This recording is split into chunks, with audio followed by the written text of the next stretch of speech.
The fact that Bishop Wright, in his book, Paul in Fresh Perspective, page 94, calls his suggestion about how Paul has expanded the Shema, redefined the Shema, reformulated the Shema, various terms are used, is really indeed explosive, as Bishop Wright himself says here. What follows, he says, from this explosive redefinition of the Shema in 1 Corinthians 8:6 is really remarkable in its own way. Once Jesus is established, I'm quoting from Bishop Wright here, once Jesus is established at the heart of the vision of the one true God, serving and following this God will involve living according to the pattern of love. Well, that's fine. We all believe in living according to the pattern of love. But what Paul has not done is to redefine the Shema. Jesus had already defined the Shema as the most important of all commandments, agreeing with a colleague Jew in Mark 12:29. There's no change at all in the teaching of Jesus.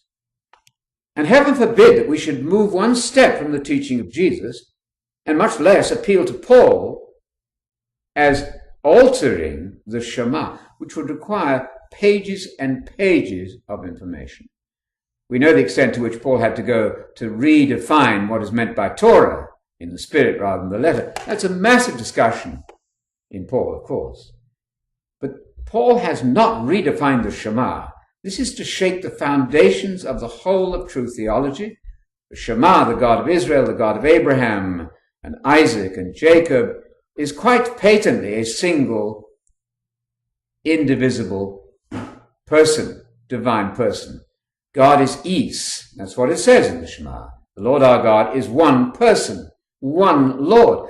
That's really very easy and very unifying when we consider that there are Muslims and Jews who are deeply interested in the subject of who God is. So let's define God then as Jesus did, quoting the Shema, and let's realize that when Paul says there is also one Lord Messiah, Jesus, he's not talking about a second Lord God.